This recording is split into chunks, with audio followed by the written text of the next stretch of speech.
Hello, everyone. Welcome back to Mallory's Weird World Adventures, the podcast. I'm your host, Mallory. And I'm your host, Michael. And we're here to show you just how weird this world of ours really is. Speaking of weird, we're following up. Michael's making a funny face at me. We're following up on our podcast from Iceland, which is one of the weirdest places in the world by far. Very interesting landscape like we talked about yesterday, and it has a penis museum, so there's that. It's the highlight. It's your highlight. That's enough reason to go there. Yeah. Just to see the penis museum. Yeah. But it also has some really cool and exciting resorts you can stay at. I like it because Iceland, when I think about it, it's lots of adventure all at once. Like, there's so many things you can do that are just totally adventure filled. But then it's also kind of like a resort too. It's a very nice, like, like Blue Lagoon. You can go and just be like, I'm going to get away and enjoy spa time, take it easy and relax. And there's good places for that. Is a lot of that stuff in that southwest corner? Yes. In like Reykjavik area, where Yes. most people are gonna probably fly in and stay relatively confined. Yes.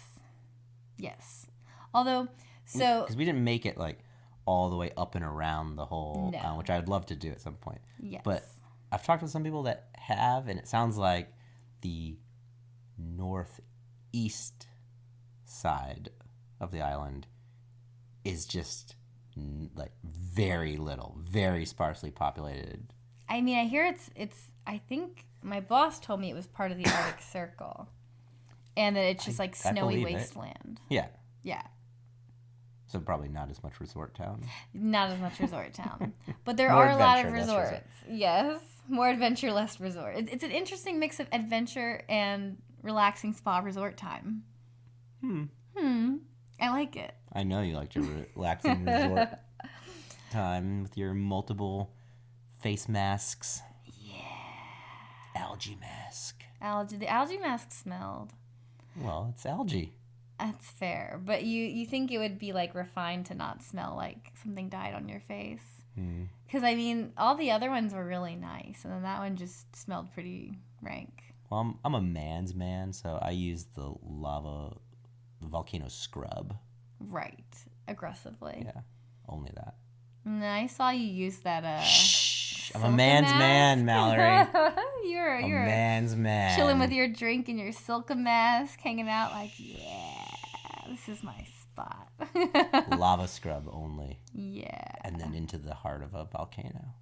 That was pretty great. It's my life. You got a patch that said volcano, man. I did. I purchased from the gift store. Yeah. For myself. Right. Yes. I awarded myself the Volcano Man patch. Yeah, definitely.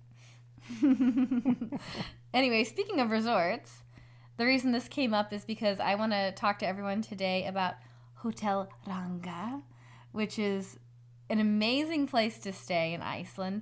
It is kind of out in the vast wasteland of Iceland, which is nice because you feel so separated and cozy and not in the chaos of everything. But it's only like an hour-ish, like hour 15, hour and 20 minutes out from Reykjavik.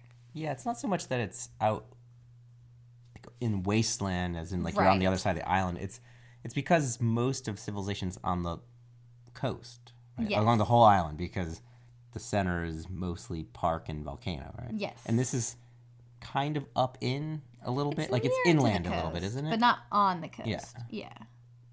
So there's way less built up. Yes. And it's I like when you turn into it. First of all, I also like that they do have options to get people to the resort from the airport. Yes. As well. So you don't have to drive, which is really nice. Right. And when you do get there and pull in, there's like a big Western ranch, like, what's the word for it? It's a gate, but it's not a gate. You know, like the old school, like you drive under the big, like, gated sign. I know what you're talking about. Like it's like wooden, and it was very cool. I don't know. I haven't seen anything like that in a long time, at least. And I'm like, oh, this is fun. Like you're immediately just in the vibe, right? It looked pretty rancher from that side too. Yes. It would fit in in kind of like the Midwest coast of the U.S. Definitely. Arizona. Yeah. Yeah, I don't know. And when you first walk in the front, there's just a giant polar bear. And I'm immediately invested because it makes me think of the Explorers Club. That's the only other place in the world I've been where there's another giant polar bear. Giant stuffed polar bear? Yeah. Was his name Paul? I was just about to ask you what his name was. I think his name was Paul. Because I went to Dracula in my head. All the guys named Paul. I'm pretty sure that his name was Paul. Because they had like a contest to name it, and a kid named it. It's like children from the school named it Paul, I think. Well, they're lucky they didn't get the Bodie McBoatface kind of joke vote. Barry McBear. Barry McBear. Yeah. Yeah. Barry McBearface. Barry McBearface. Yeah. Bodie McBoatface. Did No. you know about Bodie McBoatface? I don't. Oh, I forget what country it was or where it happened, but they tried to crowdsource the naming of some special boat. I forget the details. Oh, no. They try to crowdsource it, and like, we'll name it whatever gets the most votes. And, people are jackasses in general, but especially on the internet. Oh, no. And they just got like an overwhelming number of joke entries. And the one that won was Bodie McBoatface. Oh, because it was so stupid, no. and it just got enough viral votes, and they committed. They named the thing Bodie McBoatface. Well, I respect that commitment, and I'm sure they were really unhappy about it. Bodie McBoatface. Bodie McBoatface. Oh my gosh, I love it. Well.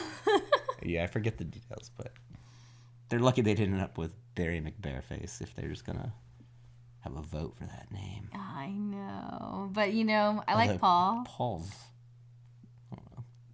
Paul? Paul the polar That's bear? what we can come up with? I mean, Where's the crazy Icelandic name? Well, it was an Icelandic name. In and a land of crazy names, Paul is so underwhelming. Well, the Dick Museum guy was Thordor. That's great. True. The elf school was Magnus. Okay, and then your stuffed Arctic bear is Paul. Well, they said that was the Icelandic name for Paul. I just remember the translation. It's got to be some incomprehensible. Yes, name. Okay. yes. I just remembered Paul because Yes, something like that, right? Got like the it. I think I volcano nailed name. it, Yeah. Anyway, what's that volcano name again? You were asked to say it. Yeah. Brian Dunning asked you to say it. He did. Crushed it. Totally crushed it. Yeah. That one's for you, Brian. Yep. Anyway, Hotel Rangá. It was amazing. I really liked that. We're gonna put our interview in here with the owner so you guys can hear his story from him, which I think is the best way to hear it. But he took a lot of. That was cool that he made the time to Yeah. come and hang out with you. Oh, definitely. He was so nice and excited to like share all the rooms, and he really got into the theme, which everything has to have a good theme, right? So it is very kind of explorer-y and almost like rustic, but then the suites are all themed. Yeah. And they're themed very well. They're the main like big suites. So there's main suites down at the bottom that have all like bathtubs in them that are really nice. And then up above them, there were, I believe, 7 different suites. So they were each given a continent to be kind of themed after. So there's the South America room that we saw. Yes. That was very cool. That had, the art everywhere. They had artifacts. We should probably say also, the interview was also a video interview, which we'll have out at some point with footage of some of these rooms. Yes, and you can see it in Weird World Season 2 as well, which will release in the fall. And the North America room had a giant buffalo head, which I thought was great. Yeah. Or bison head, I guess. Is it a bison? Bison. It's a bison. Okay. There are no buffalo, at least now, in North America. Were there? They're bison. This was a Marissa rant. I have to look this up. You can't trust that. Wow. We can't confirm that. Let me here. I can are there buffalo? Because they were called buffalo soldiers and buffalo hunt, United Was it just a States. misnomer? Were they all actually I'm bison? pretty sure that is no. Stay signed up. Everyone has to deal with my Buffalo suffering. soldier. I know. Bison soldier doesn't have the same ring to it. No, that's not right. It's buffalo versus bison. Hold on. This is like wrong. Nothing makes for better podcasting than actively Googling some Yes. information mid-talk here. While buffalo and bison were often used interchangeably, especially in North America, they refer to distinct animals. The North American animal is scientifically classified as a bison. In parentheses, Okay. bison. Bison, Its bison. scientific name is bison. Bison. That's like Rattus rattus, Yeah. which is the rat. While the term buffalo more accurately applies to African and Asian buffalo species. So they were bison They soldiers. were bison soldiers. Bison are known for their large shoulder humps, shaggy coats, and short, sharp horns. Well, that song's dead to While me now. buffalo have smaller humps, smoother coats, and longer, curved horns. Bison soldier It's not the same. in the heart of Which is funny because America. think about how much we put buffalo with like Native American ideology in it. No, it's actually bison. You're all Bison, wrong. bison. Bison. So anyway, it There was had a bison head. a bison head on the wall, and it was very interestingly like rustic, but almost Canadian. It felt like, right? It was very Yeah, it would have been northern yes, style in North America, Northern, like yes. northern north, like yeah. yeah, definitely. We didn't get to see the Antarctic room, They which had I the was nice, bummed those about. cool knives. Looked like some Bowie Oh knives. yeah, the knives were great. I liked the Jim knives. Bowie, the Bowie yeah, knife. Bowie knife. I didn't get to see the Antarctic room, and I was sad because it was penguin themed. Someone was Someone was living staying in it. there. Yeah. I know, the penguin themed room, and the other one that was just all the rage was the Africa room. That was cool too. Yes, the Africa room was great because it was, I mean, just full in like an African hut, and I think Kim Kardashian stayed in that room. Oh wow. I know. I don't quote me on that, but I saw stuff I on that don't. when I looked it up online. Wow. I don't keep up with the Kardashians. I don't either. At all. I do not. I do. I unfortunately had to a bit when I worked for Fashionizers for the fashion stuff. It was and work. It was work. What a job. Ugh, but My employer would like me to keep up with the Kardashians. right. It's not for me. Right. Not for me. But it was very cool. Like the care and meticulous planning and design and detail that went into those rooms was spectacular. Yes. And we were in the Iceland. Yeah, it was right? the master suite, which was Iceland, like the Yeah. Iceland suite. And our comforter was a giant sweater. It was the world's largest sweater. Oh I was yeah, obsessed. it was. Yeah, it was so cool. And we had that really nice, like, Icelandic rocky, just The- bathtub. The in bathtub middle alone of was enough the reason to get that room. Yes. It was like made out of volcanoes, like the black volcano stones, Yes. just sitting in the middle of the room. Yep. And they gave us, like, a special scrub that was in there, which was awesome. For a man's man. For a Lava, man's man. Lava you were rock like, scrub. You used that scrub. I'm like, wow, I feel so smooth now. No, you mean I feel rough and tumble with hands that have been building stuff. It's Building not like things you with said my when you bare. were there. And I have an image to project okay, publicly. all right. Rugged. People and- know me as a man's man, Mallory. Right. Okay. Go Volcano Man. Volcano man. Yeah. Man. See the patch. See the patch. Volcano Man. And they had a whole like work area table and cute little sitting area with like snacks, and the floor rotated. Like it went in a circle. There's like a circle in the floor, and it just rotated in a circle in case you wanted to, like, you know, look outside while you're sitting here. And Well, I think part of it is also because three of the walls were open. They had like blackout curtains. Yes. But yes. you could open them and they were mostly glass. You can see like three of the walls basically you could open to see just fully glass outside. Yeah. We were like a peninsula with. Depending on when you go, there's either no sun or never sets the whole time. So I think you can kind of keep up with the light, where the light is by rotating the floor. It's pretty cool. It was cool. It was very cool, and I don't know. It was just, and then the bathroom too had a giant like horse picture. Which, I mean, come on. Who doesn't love horses, right? And they're man extenders, right? Right. Yeah, exactly. I learned from Ken that horses are just male extenders. It's a man's best friend. Right. And you walk in the bathroom and the light just comes on the horse. It was like censored.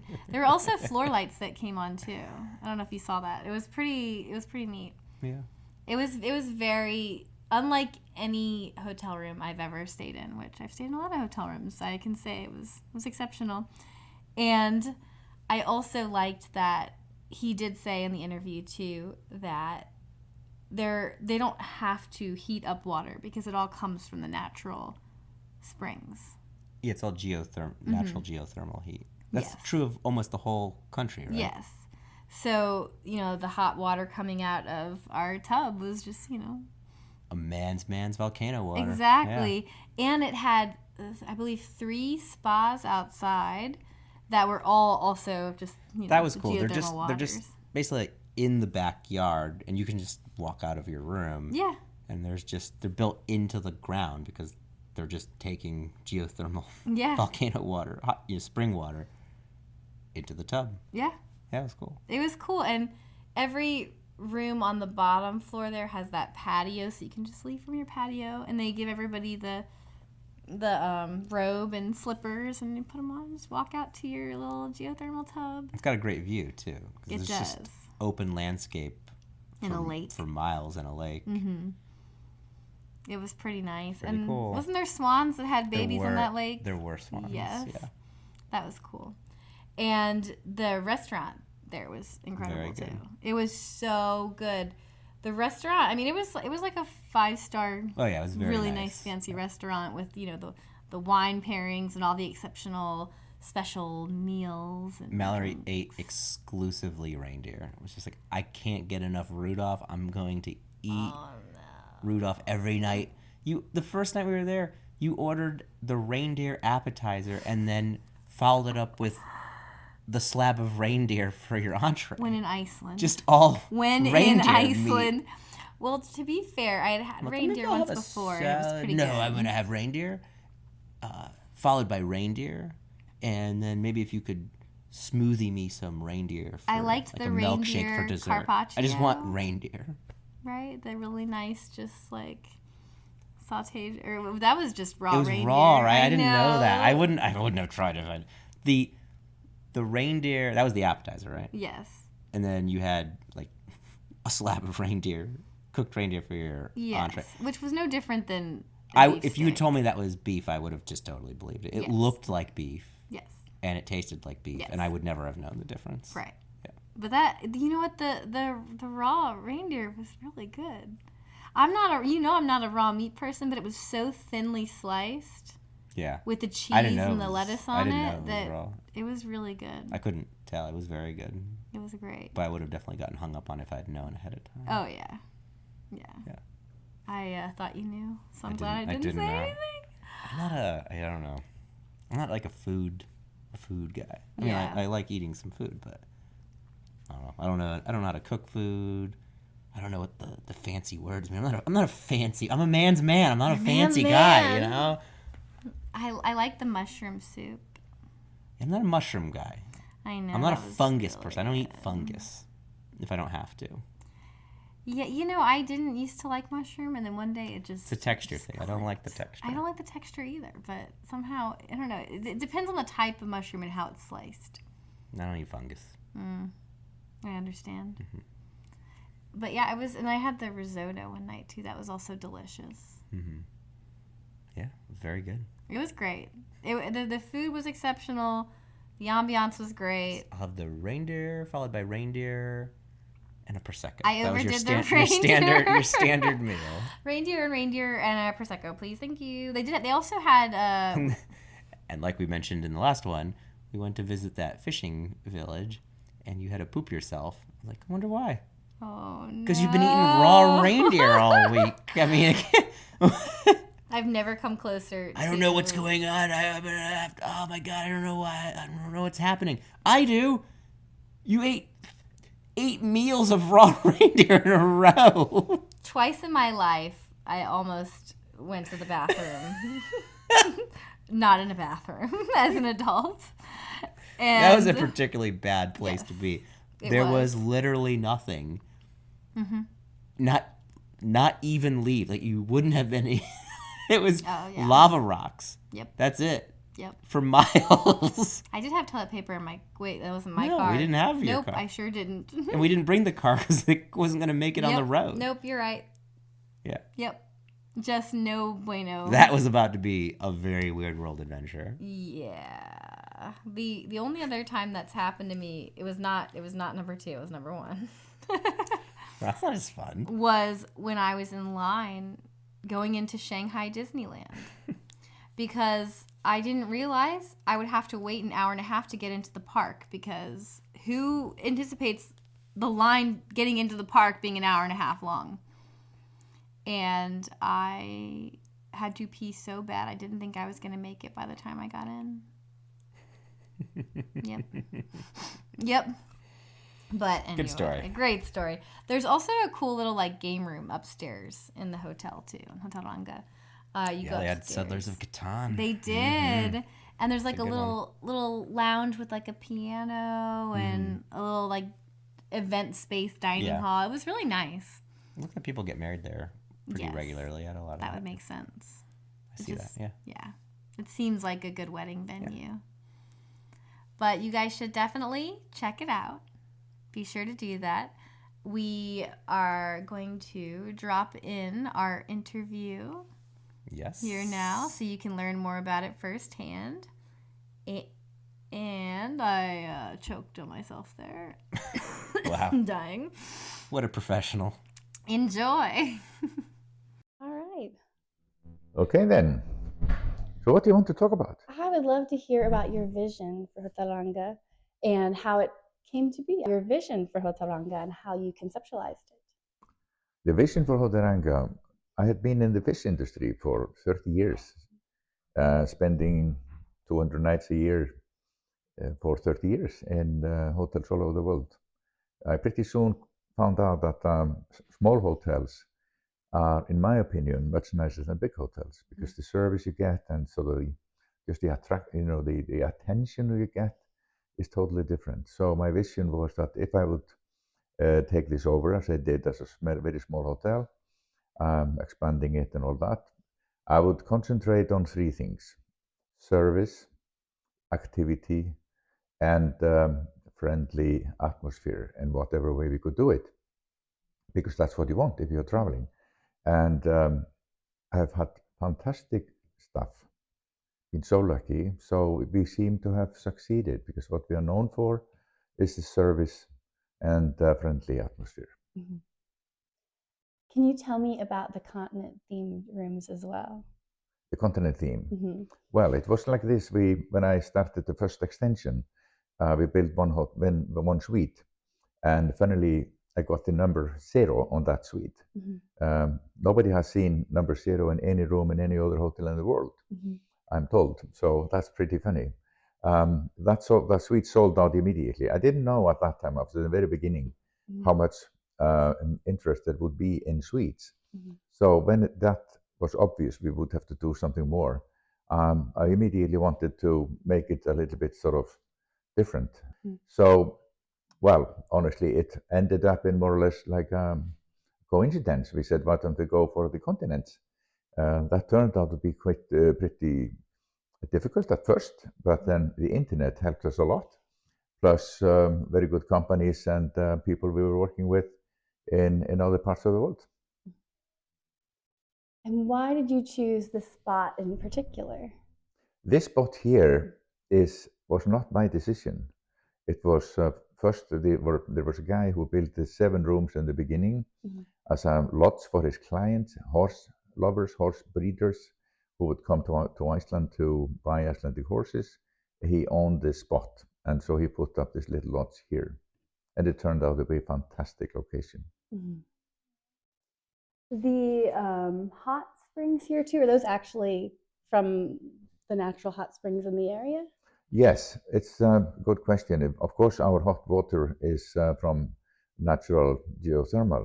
And just for you to know, and for everybody to know, that 99% of all houses in Iceland, whether they are living houses or industry houses or whatever, are heated by geothermal water, which is totally unique and saves us a lot of money too, because it's a very cheap and good heating. Mm-hmm. The same goes for the hot tubs, of course, that's geothermal. Do you work hand in hand with local activities as well to help people kind of figure out what's in the area, kind of setting up the ideal trip for them? Yes, I do. This is in reality my retirement hobby. Mm-hmm. I like what I'm doing. I'm an old son of a farmer, and so it was obviously in the old days that the farmers, if they stopped working, they'd just drop dead. Mm-hmm. I'm not afraid of doing so, but nevertheless, I feel what I'm doing is my hobby really, Mm-hmm. and I like to be here at night talking to the clients, to the guests, and they appreciate, hopefully, most of them, that I do, and I think I have learned how to see if they like it or not. Mm-hmm. And of course, we talk about what they did during the day and what they are planning to do tomorrow, if they have any plans, and we help them a lot in that respect.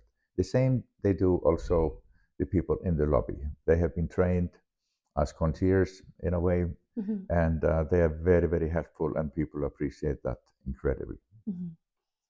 Now, do you feel a lot of people, at least from the states where we are, have not been to Iceland, and the activities must be very different from the summer to the winter because you get almost no nighttime in the summer and a lot of nighttime in the winter.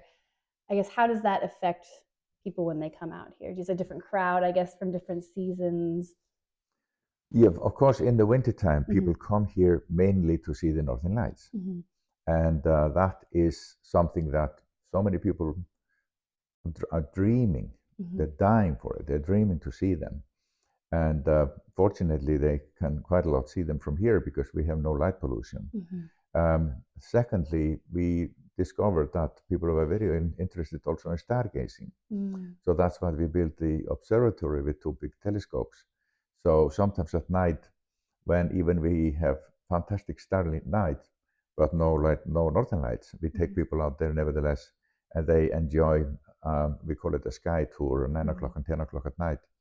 So that's something that in the wintertime is the main attraction. Mm-hmm. In the summertime, as you say, the all kind of activities is open for everyone. Mm-hmm. Honestly, in the wintertime, they are more or less all open too. Mm-hmm. And some of them are even nicer in the winter than in the summer. Even if we have snowmobile tours in the summer, they're even nicer in the wintertime. Mm-hmm. Could be more action, could be more adventure, more maybe more wrong weather, I mean, bad weather or something like that. The night being very short in the middle of December, for example, Mm-hmm. if somehow our guests, they make the most of it. They start driving, if they're going somewhere, they start driving in the dark early in the morning, and they use then the daylight, the 4 or 5 hour daylight in the shortest days to see what they were planning to do, and then they drive back in the dark. Mm-hmm. In the summertime, we have, of course, different thing, because then we have 60 days where we have official daylight 24 hours. Mm-hmm. And some people find that pretty difficult to sleep when they see that, Mm-hmm. when they know that there is a daylight outside. But of course, we have blinds and all that, but nevertheless, we get quite a lot of funny stories about what people are thinking, why on earth am I sleeping now? It's daylight outside. And I love art. And what we do, we have painted murals in every room.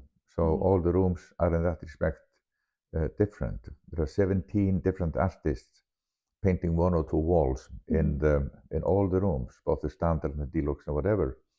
So, and plus we have bought quite a lot of very nice paintings from other or artwork from other people. So we have about 200 250 original artwork in the hotel. So in a way, we could call it Art Hotel. Thank you guys so much for tuning into the Weird World Adventures podcast today. Be sure to check out Weird World Adventures on Amazon Prime. We have 6 episodes of season 1 available now, and the next 10 episodes of season 2 will be available in the fall of 2025. So this fall, follow us at maloriesadventures.com, at Mallory's Adventures on Instagram, and Malorie Mackey on TikTok. Oh, yeah. And Michael, what's yours? I'm not really on this stuff. Wow.